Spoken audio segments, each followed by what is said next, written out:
Welcome to Critical DMG, a podcast about two best friends who might have grown up but never grew out of their love for the Game Boy. We will be playing and reviewing every North American title released on Nintendo's original handheld console. This is episode 47. I'm Tony, and they would not have to force me to play this game a second time. Okay, and I'm Jeff, and today we are talking about Mercenary Force. Before we get into that, I am traveling, and I'm also quite congested, so if my audio is a little scuffed, I do apologize. It will get better in the near future, but hopefully it's not too bad. But with that out of the way, Tony, I think I know your answer, but would you recommend someone play Mercenary Force? Oh, absolutely. This one totally took me by surprise and is a pretty solid recommendation. I would agree. I'm also a pretty solid yes on this one, so we'll get into why that is in the future, but can you give us the back of the box? I can. I think this is a pretty good one. Mercenary Force. Over 100 years ago, during the mighty Shogun era, the Lord of Darkness sent his fearsome army to terrorize the Japanese countryside. Using the Dark Lord's powerful magic, his evil minions spread famine, plague, and pestilence wherever they went, leaving the peaceful population hopefully oppressed. All who challenged the wicked lord were mercilessly slain as a warning to all those who had any further thoughts of rebellion. Then one day while meditating, the great shogun Tokugawa had a divine vision where he saw a small group of mighty warriors rise up to defeat the evil lord. He immediately set out to recruit the 5 bravest and most skillful fighters in the land. After months of searching, he was finally ready to put his dream into action. It was time to unleash the Mercenary Force. Ooh, name drop. You would not think that that's what it is with a name like Mercenary Force. Yeah. It was released in October of 1990 by Meldak. The second time we've seen this publisher. Yes. First time, Hyankyo Alien. Yes! Mm-hmm. That's amazing. They're so similar. Yeah, unfortunately, I don't think we will see them again. I don't think so. But 2 pretty solid games, both kind of in the, kind of feudal Japan-ish era. Yes. So kind of interesting there. Aside from that, I really could not find a whole lot of background or, other stuff other than, some guides and stuff like that. I couldn't really find a lot of background on this game. Could you? Probably not a whole lot more than what you found. I really wanted to try and sort of maybe zero in on why these unflinchingly Japanese games were Meldak's kind of like bag. Mm-hmm. And also why they actually managed to make it here to the US essentially intact. There is not really any changes or anything to this game like you would kind of expect for something that's so culturally Japanese. Mm-hmm. But I couldn't find anything out about it. I couldn't really find out why this was kind of what Meldak was doing, or if the developers that were involved brought these ideas to them or something like that. But I'm sure glad they did, because both Hyankyo Alien and this one are, I don't know that they're necessarily like set in the same universe or anything, but they're so obviously thematically connected. Mm-hmm. It's just really cool to see. Yeah, and so I did kind of dig into the publisher a little bit, Meldak, and the games on either side of this are US Championship Volleyball, so very different. Right. Then you have Hyankyo Alien, Mercenary Force, and then you have Zombie Nation, which came out for the NES only. Mm-hmm. So some very not thematically similar games on either side, but Meldak aside, is there anything else you want to talk about in the background of this game, or do you just want to jump into the mechanics?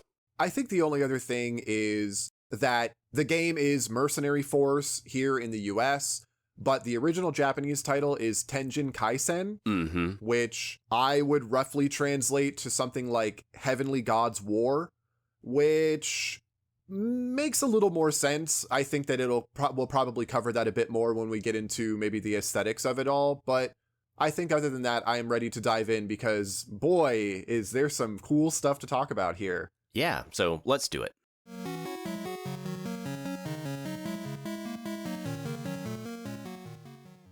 All right, so this game is a side-scrolling shmup, I guess, Yeah. is what I would say, but not necessarily what you would think of immediately. Your goal is to defeat the Lord of Darkness, or aka beat all of the levels. Controls a little bit more involved in this one. Yes. Your D-pad moves you around. A will fire. B changes your formation. Select will change your leader or, kind of rotate your team. And then A and B will kind of ultimate your leader or transition them into their spirit warrior self. And we'll get into what I mean by formations and all of that fun stuff here in a little bit. Yeah. A bit more complex controls than we've seen in a lot of the games that we've played. There are 6 stages with 3 different endings. Tony, did you beat all the stages? Did you save the world from the Lord of Darkness? Or what was your gameplay experience like? So I did not beat it, but my initial playthrough was not great. I was pretty disappointed because I learned about the sacrificial, like, special move A and B thing after my first run through of the game, when I actually read through the manual and figured out what I was doing, which would have come in handy to know about while I was playing my first time. I made it through, I want to say, the first boss, but I think I only had one character left when I got there. I did not do very well the first time at all. I came back to the game multiple times in that same day, trying different formations and stuff like that. And I did get farther, but I never actually ended up beating the game. Unfortunately, I got to a point where I kind of started just like fooling around and like trying out weird stuff and like cheese strategies and things like that. And so I didn't make it to the end. Fair enough. Very similar, I think, for me as well. Didn't make it very far on my first playthrough. I think the furthest I got was like maybe midway or till the end of level 4. But let's go ahead and kind of break down some of the things that we've mentioned. So one of the first things you said was, yeah, if you hit A and B together, you will kind of like ultimate, or the manual says transform the leader of your party into their spirit warrior. It's a sacrifice play. Yeah. There are 5 different characters that you can play: a samurai, a ninja, a monk, a mystic, and then a servant.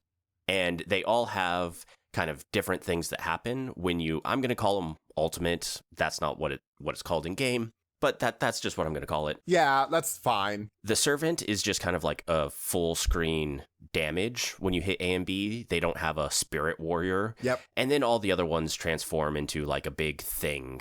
Essentially just extremely powerful, typically immune to damage, and will destroy the enemies very quickly. Right. But once a certain amount of time runs out, that party member will die. They will no longer be part of your party. As Tony said, kind of a sacrificial play, if you will. Yeah.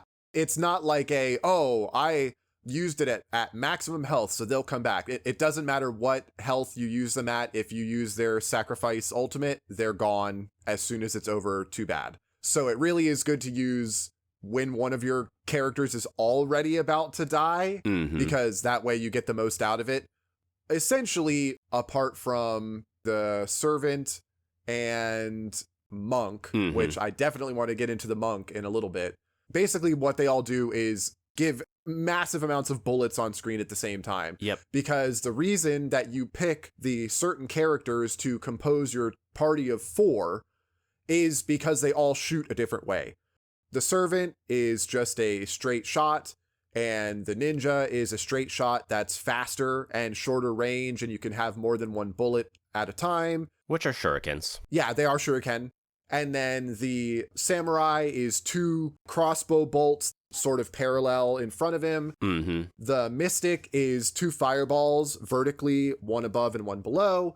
And then the monk are lightning bolts that go diagonally forward. Yep. So depending on your formation, which is where the 4 characters are lined up in your party array, and what party members you have, you are sort of building your shmup engine and deciding what bullets you're going to have when and where. And I don't know if any game has done it before or since or anything like that, but definitely for me here, I had never played a shmup that did this before. Yeah, it felt like it gave a whole lot of customization because you do have these 4 different orientations or formations.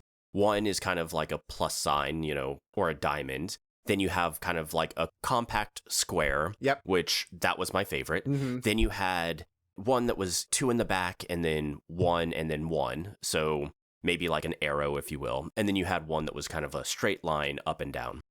You could switch between these depending on what enemies were coming, what the terrain was like, and you could really use them to combine with the different shooting mechanisms of the different, I guess, classes or warriors. And yeah, it felt like you had a whole lot of customization to kind of play the way that you wanted, or to, like you said, really kind of customize the shmup that you're using in gameplay. And it was very unique, and it felt fun, and it felt like there were tons of possibilities that you could explore. Yeah, you could make it harder on yourself or easier on yourself. Some of the characters are, I wouldn't say objectively better, but depending on the situation and what kind of enemies you're up against and the level terrain and stuff, there are some that are really going to be more useful than others, especially based on where you put them in your party formation. Mm-hmm. But I didn't find any of them to be useless. Agreed. Each of them costs a different monetary value. Like, you have a certain amount of yen that you start with, and each unit costs X hundred yen.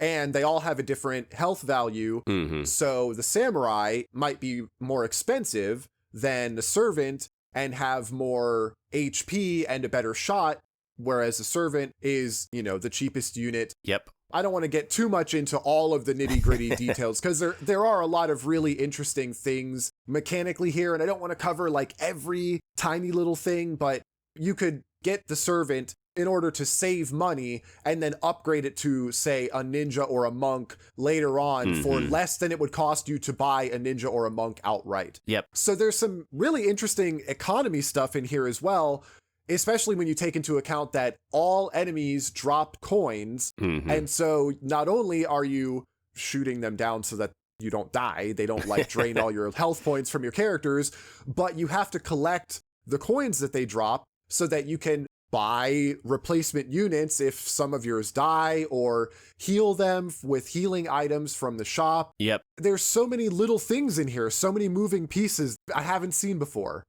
The money and the economy of the game is really kind of like one of the core pieces of it, which, my first playthrough I kind of took for granted. Oh, I completely botched mine. Oh, yeah. I accidentally, I didn't realize that all you had was 4. And anytime you bought another unit, it would just replace whatever was furthest left. And so I wasted all my money just buying units, and then I had no money for healing items that I lost. Yeah, so you pick up coins when you defeat the enemies, like Tony was saying, and then, you find different stores and different things that you can interact with, usually by spending money, and they offer different bonuses, things like that. So yeah, without going into the details of each of them, there's a lot there, and the resource management of figuring out how to spend your coins. Do you buy a full team that's fully decked out, or do you maybe only buy 3 characters and, save money for later? All of that really adds an interesting dynamic, and I think adds a lot of replayability. Oh, yeah. Along with what you said earlier, that you can kind of artificially make it more difficult on yourself by choosing a different team composition, or, things like that, like a no healing run. And I was pleasantly surprised with kind of the depth that the game seems to offer. Oh, yeah. For something that really just kind of drops you right into things. Like, you pick your characters from the start, and then it's just, bam, the level's ready to go. Start shooting stuff. Even without the sacrifice ultimates that the characters can do, there is still so much here. And not only is it a lot for you, the player, to control and manage with, the economy and everything else like that, but something that I think they do really well here, they handle the enemy behavior patterns and attack routines and stuff like that really well. Mm-hmm. There was a lot of variety in not just how the enemies looked, but how they would shoot at you, how they would run away from you, how they would move around the screen. And it almost felt like they weren't really repeating. Like, yeah, they did. You would get the same groups of enemies coming at you in waves, but there was always, it felt like a new enemy to find, like a new enemy coming at you, and you had to learn this new pattern, or, oh, how many shots is this one going to take? Yeah.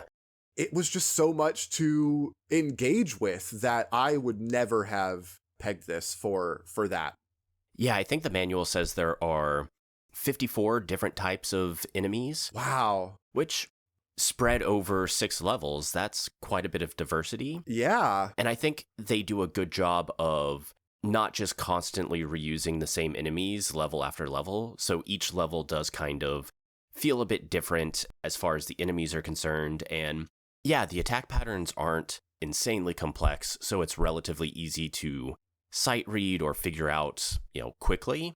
But they're diverse enough that you do kind of benefit from playing a little bit and learning a little bit of, how this certain enemy attacks and things like that. So I know we've said it multiple times already, but a lot kind of packed in this game that I wasn't necessarily expecting. And for it only having the 6 levels, they're pretty long. Mm-hmm. There's like mid bosses and final bosses and the shops and stuff that you can stop at along the way. Yep. There is a lot to see in each level. It does help that you kind of move pretty slow. Like the scrolling of the screen is not super fast at any time. It moves at kind of a very leisurely clip. Yeah, but it doesn't feel excruciatingly slow. No, not at all. It's not like you are trying to force the screen to move faster because you're bored. Yeah. They are throwing enemies at you as the screen scrolls. And actually, if you try to take care of that, you can sort of shoot the enemies before they show up on the screen. Mm-hmm. You won't really be able to collect the coins that they drop before they actually pop into the screen. So you can make it easier on yourself in that way, but you won't get any money. So it means that if something does happen, you will be out of luck. I will say I wish the coins stayed on the ground just a little bit longer. Me too. I feel like you oftentimes were kind of put in this weird spot where you knew the coin was about to disappear and you wanted to pick it up because you needed to heal or whatever. Yeah. But if you were to go pick it up, you would probably get hit. So there was kind of like a weird tug that I guess adds to gameplay. I do wish they stayed just a little bit longer, but I understand why they chose the timing that they did. Right. It's stuff like that mechanically that I can think of as like just tiny little inconveniences or points that kind of stick just ever so slightly out from what would otherwise be like A+ perfect experience kind of a thing. But it is definitely nothing to make me grit my teeth mechanically about this game. Agreed. Honestly, we could just go on forever about it because there really is so much here. Like there's so many little systems in the game, but I think that we should wrap this part up and move on to the aesthetics. How about you? The last thing I do want to say, we have mentioned how there can be a lot of things on screen. I did notice a little bit of sprite flashing occasionally, maybe some slowdowns, but those didn't seem, that bad or, I couldn't really tell, so maybe they weren't really that bad, but definitely some sprite flickering. Definitely not enough that it detracted, but occasionally when a lot of stuff was going on, I did notice that. I don't know if you noticed it as well on your hardware, but... No, I did. It's definitely one of those things where what's on display and how much they are like cramming into the systems and the mechanics of the game makes it not really bother me, I guess. Agreed. I don't know that it was ever like, oh no, the screen flickering is causing me to take hits that I was not aware of, or, oh, where did that enemy come from? They popped in out of nowhere. I don't think it was ever that bad, but it can get pretty hectic. They'll send, like 6 or 8 guys at you all at the same time, which on top of your 4 guys and everybody's bullets are flying around and everything. Yeah, it can kind of slow down maybe a little bit, but if you hadn't brought it up, I don't know that I would have really given it a second thought. Yeah, that was just the last thing I had. And I think that's exactly it. It was kind of an expected amount for me. It wasn't egregious. It was more or less what I expected with how much stuff was going on. Right. And to your point, I don't think it detracted really in any way. Mm-hmm. But with that, I think it's time for a quick break, and then we'll get into the creative discussion. Ad break.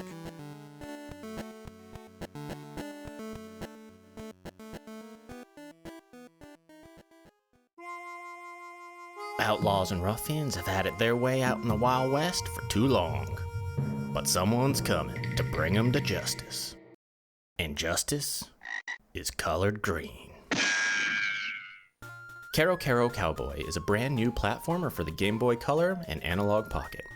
Our faithful peacekeeper is a frog named Kero Kero, on a journey to wrangle the Wild West's most dangerous outlaws and bring peace to the wide open plains. With a sticky tongue and his trusty six-shooter, he'll face dastardly foes, perilous platforming, and intense shootouts across deserts, mines, mountains, trains, forests, and beyond. Kero Kero Cowboy by Metagame Mike. That's Kero Cowboy. Out now on Steam and itch.io. So giddy up now, partner, and help Kero Kero take back the West.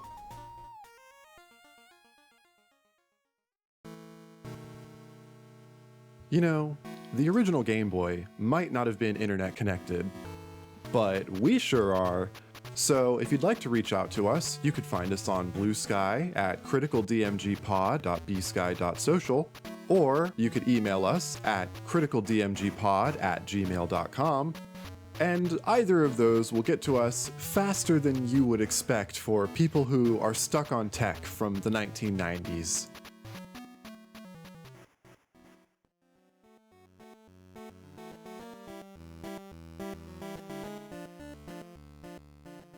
And we're back. I liked the music for the game, but I couldn't tell you a whole lot about it, which is kind of a shame because it was good. I do think that it was good, and I enjoyed listening to it when nothing was really happening as much in the game, but I don't know, for some reason it just didn't stick in my mind in the way that some of the other soundtracks that I've liked, which I don't know why that is. Yeah, I wrote that it was fine because I agree, like, thinking back while playing, I'm kind of like, oh, that was good, or like the music fit pretty well. But I agree, I can't hum it, I can't really say much on it, so to me, that kind of equated to like, oh, it must have been fine. I even went back and like listened to it specifically and still can't really, hum it or anything. So I think it was kind of exactly what was needed, but not, I guess, memorable if neither of us can particularly say too much about it. Yeah, I will probably go back. I think I've mentioned this before in a previous episode that I have been accruing soundtracks from the games whose soundtracks I've liked from the show to be listening to them as, like inspiration for my own Game Boy game work and stuff like that. And I will probably add this one to my little collection, but I don't know. I just on the spot right now, I couldn't really tell you a whole lot about it other than I liked it. So yep. Something I can tell you more about because I liked and was more memorable was the title screen, which was really rad. I have a little bit of a beef with the title screen. Oh, okay. Because it starts very boring. Yeah, it starts with the text version, which is just, the licensing, whatever nonsense. Just very, blah. But then, after a couple of seconds, it'll move into like this really awesome image of the characters with their spirit warrior like forms above them. And I'm like, what? why was that not the first impression? Uh-huh. Where were you hiding this? Why was this not the first thing that you showed me to get me ready for this game? Yeah, exactly. It was so good, but Yeah, I don't know. a little bit of a beef that, they made me wait. They should have shown that first, and then you can show all the licensing nonsense afterwards, but They could have done it like Wheel of Fortune, and it could have been like the Meldak title, and then it just Oh, like no. scrolls to the art and then scrolls back or whatever. please no. You could skip this one, so that was a plus. Yep, you could. You could get to the other art. That's fine. So that was really cool. I loved the title screen there. And then the character hiring party formation screen, whatever we want to call that, those depictions of the character sprites are really cool too. They are very detailed and they've got really strong like emotion to them. Like the servant character looks kind of put upon or out of their depth, I guess, in the way that they're standing and everything. And I loved those. And I think that they translate really well to the sprites in the shmup section too, which, obviously are much, much smaller and less detailed, but they look like what you expect them to look like. The Mystic has the long robes on and the Samurai has the puffy kind of garb. Honestly, like A+ pretty much all around. Yeah, I would completely agree with that, and I like the manual versions of them as well. I do wish the US manual had a little bit more stylized images of them. They do just have kind of blown up versions of the sprites. Yeah. Which still nice, but I do like that they have, their name, their age, their sign, a bunch of different kind of details about them. So that's always fun.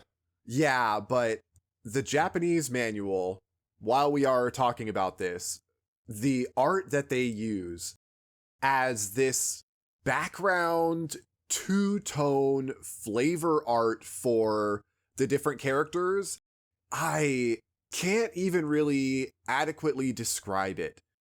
It is stretchy and exaggerated in a way that definitely evokes art of the time period that they are aiming for the game. Like, not necessarily contemporary, but there is a definite, like, feudal era Japan, famous artwork vibe that is kind of a through line in all of these images with how their, like, faces are done and their proportions are stretched and the clothing is depicted in the ways that it is. But obviously, it's not that. It is from a more modern time. And so it looks like that kind of thing has been forced to fit into, I don't know, like a really stylized manga or something like that. It's just so cool. Yeah. It really is something to look at. I don't know how to describe it either, but yeah, it is just really interesting and just extremely stylized. I love the ninja's face in it. It's just like this big, goofy face. The mouth is essentially in the same line as the eyeballs, and Yeah. I don't know.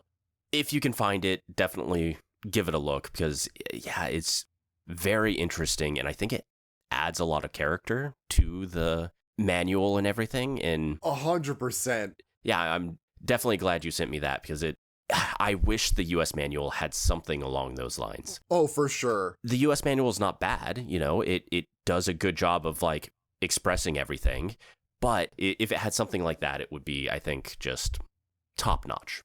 Yeah, like the servant character looks like stretched and sunken and just kind of like hanging around, and the samurai is just this like hulking brute with arms that reach all the way down to his legs, like to the ground. Yeah, almost like gorilla-esque. Yes, exactly. The ninja is almost like a monkey. That's what it makes me think of in the face. Yeah. It's got like a very recessed jaw, like sunken cheeks. And then the monk looks like a yokai. Really long, elongated melon head and like stretched fingers, like a Nurarihon, I think is the name of the yokai, that looks almost exactly like this. And then the mystic is almost ethereal, like floating round shapes, thin frame. Oh my goodness. I had to find this through one of my usual haunts, which is midnightmeattrain.com. Yes, I promise. That's what it is. And it is a Japanese retro games blog, I believe. And the owner of the site, or whoever it is, has a bunch of manuals there for Japanese games. And this was one of them. And I sent this to Jeff. I was like, I want to talk about this. I'm going to send this to you because these are just so cool. If nothing else, definitely worth looking these pictures up because, wow, they are cool pieces of art, even removed from the game itself. But in the context of the game, they really add something special here. Yeah, I completely agree. I think the only other thing that I really want to say here about the aesthetic stuff, enemy sprites are very widely diverse in what they are depicting and what you're up against. There's enemy soldiers, there's demons and yokai and, you know, dragons, fish and dragons and centipedes and tigers. Like, there are so many different enemies here. But what I really want to nail home is that even though the game got the name change to Mercenary Force here, this is still, especially aesthetically, an unflinchingly Japanese game. Like, all of the characters are not just soldier, priest, whatever. They are samurai, ninja, monk, and they are dressed in era-appropriate garb, and all of the buildings that you walk past are dressed up in the way that you would see them, you know, in other art of the time or contemporary art, and the enemies that you're fighting are of the time. They also look like your sprites do, or there's supernatural creatures from Japanese folklore that look like what they are supposed to. And so for someone like me who really loves this kind of thing, has a deep appreciation for especially things like yokai and stuff like that, and this folkloric side of Japan and Japanese history, to see that it was kept intact here and that this game made it to the US is honestly kind of mind-boggling to me. Yeah. I mean, your healing items are, you know, sushi and tea. So yeah, I'm pretty sure in the 90s, sushi was not nearly as common or, you know, known in the Western world. So I could be wrong about that. I know I wasn't eating sushi in the 90s, but, you know, I agree. It's very interesting to see how, like, holistically on theme this game is. They could have changed it. They changed the name, Mercenary Force. They could have made it just a bunch of, you know, military guys. Instead of a monk and a ninja and a samurai, it could have been a soldier and a grenadier and a commando or whatever. Yeah. And they could have changed it to something that was basically more akin to like a Contra or something like that. You know, keeping the mechanics of the game intact, but just changing the coat of paint that was there. But they didn't. Probably because it would have been a real pain in the butt. But like, they still didn't do it. And wow, how much better this game is for that. Like, I really have to say, in the breadth of the North American release catalog for the Game Boy, I'm pretty sure between Heian-kyo Alien and this game here, we're not really probably going to see a whole lot more of these very, like, culturally specifically Japanese games come to our branch of the Game Boy. So it is a pleasure to see here in all of these sprites and backgrounds and things in this game. So that sounds like kind of the beginning of maybe your wrap up. I think so. We're both done with creative. So yeah, why don't you go ahead and give us your wrap up of your thoughts on this game? This is an absolute recommend. I really want to secure a hard copy of this one for myself, because I enjoyed it so much more than I ever would have expected, just from the name of the game being Mercenary Force. I think in the last episode when we were guessing about it, I was expecting maybe something like a Contra, side-scrolling shooter or whatever. I am so glad that that's not what this is. This is something so unique definitely on the Game Boy, but not even just on the Game Boy. Like I said, I don't know that I've really played many other games that I can think of that do what this game does.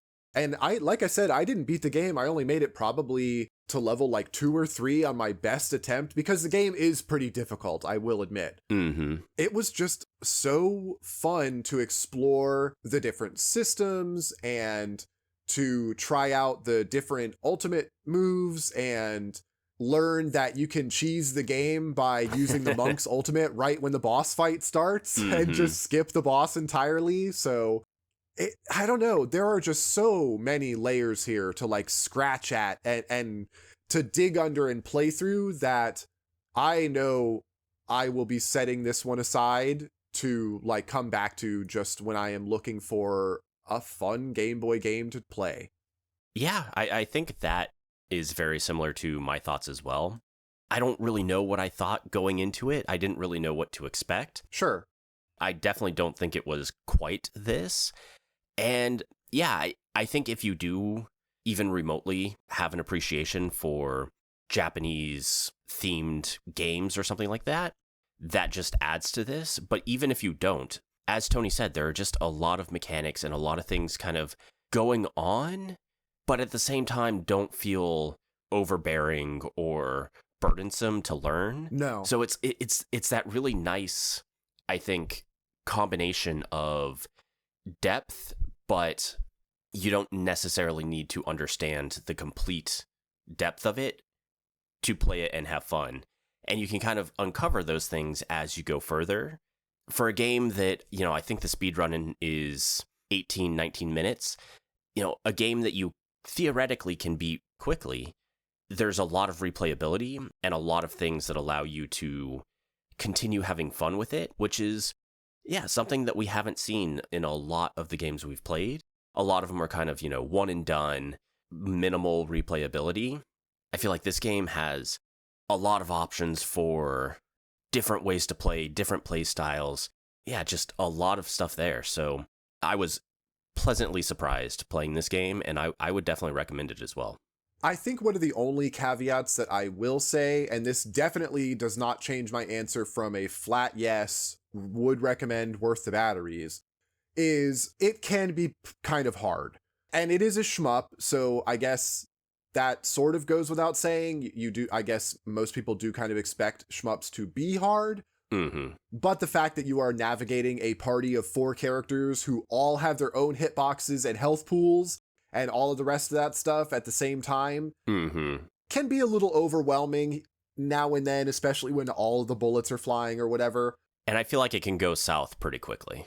Yes, exactly. Like if the wrong character gets hit too many times, it can really sink your run pretty fast. You know, as much as I do like the Mystic, she does not make for like a really good frontal unit against waves of enemies because her bullets don't go forward.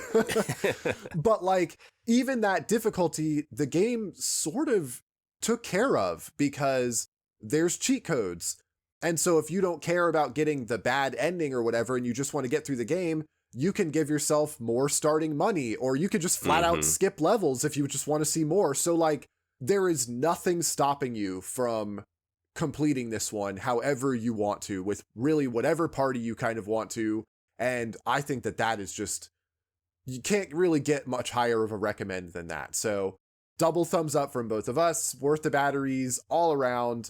Jeff, I think that means it's quiz time. It's quiz time.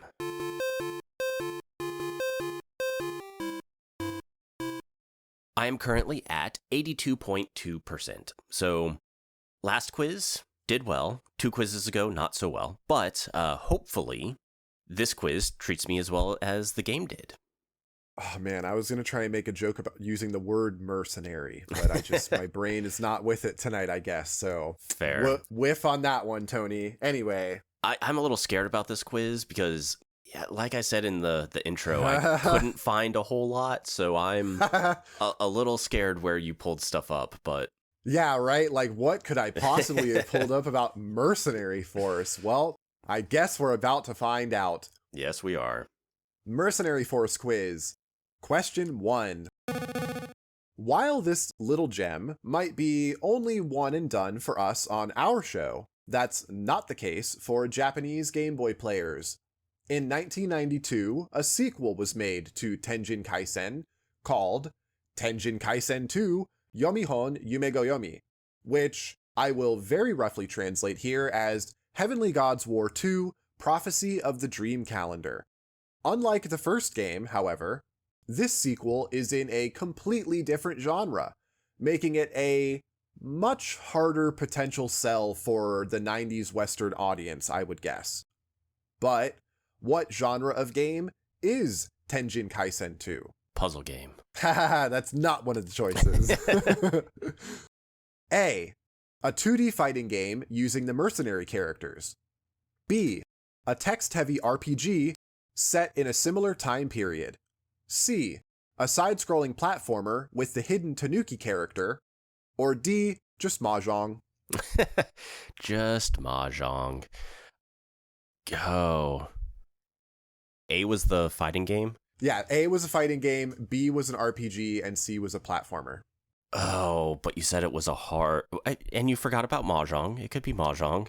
Oh, it could be Mahjong, that's right. There's no way it's a text-heavy RPG, right? There's no way. Is there no way? But that would be a hard sell. It would be. I feel like the other ones would not be. Against my better judgment, I'm going to change my mind, and I'm going to take your hint, and I'm going to go with B, a text-heavy RPG. Good. I am praising you for your changing of your mind this one time, because it is B. Oh, let's go. In a wild turn that I absolutely replicate in my own game development all the time, the sequel to the mechanical shoot-'em-up that is Tenjin Kaisen becomes a text and image-heavy adventure RPG in the sequel. From what I could understand by watching some playthrough of the game and reading a bit of Japanese players' write-ups on the sequel, it uses sort of a card-based battle system for its combat sections. You're not just like walking around fighting random encounters all the time. They're more so used to represent like large events or obstacles in the story. Interesting. Which in this case is about stopping demons from causing famine and other disasters. So it's basically aligned with the first game, but it is not at all mechanically the same. It's almost presented like a visual novel until you get to these combat sections. It was really, really interesting to watch, actually. Yeah, when you read that option, I was like, there's no chance. There's no chance. And then I was like, wait, is there no chance? There is no way. I was watching this one, and there is no way that it would have ever been localized in 90s Western translation attempts. There's not a chance. It is so much text from scene to scene, and even with it being an RPG that has these, kind of interesting combat encounters or whatever, probably like 80% or more of the game is just straight up like text and images. Well, okay. Got a little help with that one, but... That's all right. Yeah, I'll take it, and we're starting off strong. We, like the Mercenary Force, must band together to ensure that you get a high score on the quiz. Okay. Question 2. Sometimes, digging up articles and opinions from the era that these games were being released can only be described as psychically damaging or bad for my blood pressure. In the third issue of UK gaming magazine Game Zone from January of 1992, a reviewer named Paul stated that he thought Mercenary Force would be, quote, another of those kung fu beat-em-ups that seemed to make up half the Game Boy catalog, before even playing it and learning what it really was. Personal aggravation aside, is it true or false that even by 1992, there was any stake in his weird claim about the Game Boy library? No, there's no way. There's no way half are kung fu beat-em-ups. It would have to be like every game until 92, essentially at this point, would have to be that style. And that's, there's no way that claim is even remotely correct. Of course it's false. Of course it is. This stupid and mildly racist remark got under my skin enough that I had to do some checking for myself. By January 1992, the Game Boy had been out for not even 2 full years in PAL regions, launching there in September of 1990. But even if we're taking all 200 plus Game Boy games that would have released worldwide by the time these words were put to print, that would still mean over 100 games would be beat-em-ups or martial arts related in some way at all, which Jeff and I can assure you is factually incorrect, even though we're only on episode 47. I don't know, looking at our list coming up, Jeopardy, maybe, F1 Racing, Pac-Man, who knows? Who knows? Pac-Man, that's why he wears those shoes, is to kick the ghost's butts, obviously. Obviously. Anyway, 2 for 2 so far, doing all right. Question 3. Bouncing to a different print publication of the time, Famitsu review panelist Morishita Mariko was one of the 4 reviewers who were on staff when Tenjin Kaisen got its score. Apart from giving the game its highest rating at a very respectable 7 out of 10, she's also the only one of the panel to have anything to say about the characters and the music in the game. Truly echoing my own thoughts on the game, however, was her final line of the review, which was what? A. It does feel cramped on a small screen. B. I think it could have been a little easier. C. The gameplay itself isn't particularly new. Or D. Many people are surprised by this, but Mariko loves roller coasters. Sadly, there's no roller coaster in Mercenary Force. Oh, I thought that was a hidden level. You and the Tanuki get to go on a roller coaster together. Dang, that would be awesome. I'm going to go with B, that it could have been easier. You're right, it is B. Let's go. Another good quiz. Right, and I completely agree with Mariko here. The game could have been a little easier. I also appreciate that she says the game initially made her think of an RPG, but the shift to being a shmup caught her off guard. I agree with that too. I would have definitely thought RPG, party of characters, all that kind of stuff. Yep. The other quotes are from 2 of the other reviewers about the game, but that last one is from Mariko's bio at the front of the review section itself. And for anyone curious, the overall Famitsu score for Mercenary Force was 24 out of 40, which I honestly think is too low for me personally. I like it definitely more than that. I agree. That's just over 50%. Yeah. I think it deserves more than that. 7 out of 10. 7 out of 10 is probably the lowest that I think that I would be accepting of as a score. Well, I'm currently, we'll say 8 out of 10-ish, 82.6%, so nice. Got the score up just a little bit today. But can you remind us what our listener quiz from last week was? That would be for Godzilla. The audience question for the Godzilla episode was about how the Godzilla film series had periods of dormancy, very similar to Godzilla himself. And in fact, this game's release, this being the Godzilla game that came out in 1990, was right around a renaissance of Godzilla movies that was happening at the time. So I wanted to know what Godzilla movie had most recently released before the game came out. Jeff, did you ever look this up? I don't know that you would be able to guess. Godzilla versus Mothra. Nope. That one, I believe, someone is probably going to fact check me here on this, but I believe came out in the 1960s. Oh, wow. So this one would have been Godzilla versus Biollante, or Biollante, depends on the accent you have when you say it, I guess. I just looked at, a big list when we were talking about Godzilla and noticed that, most of the movies were Godzilla versus X creature, and Mothra is the only other one I know, so...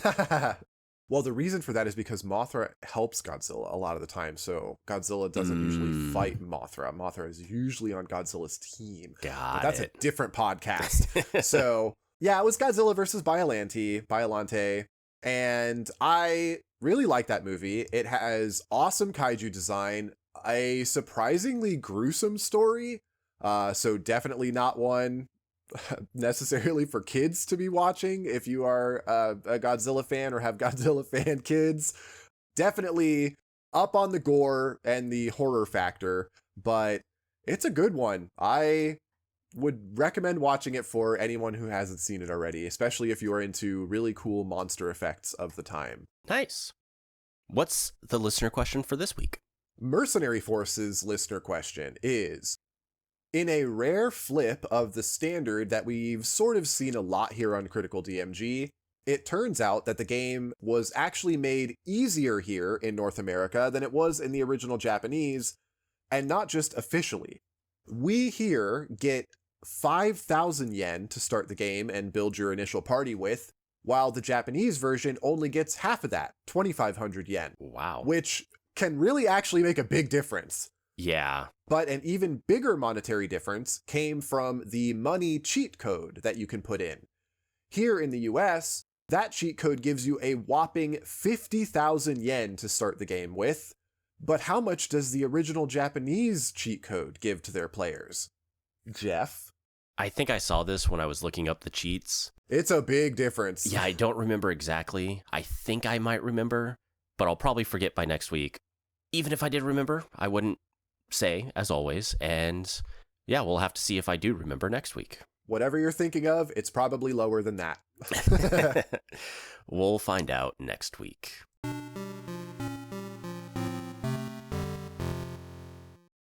Thanks for listening to Critical DMG.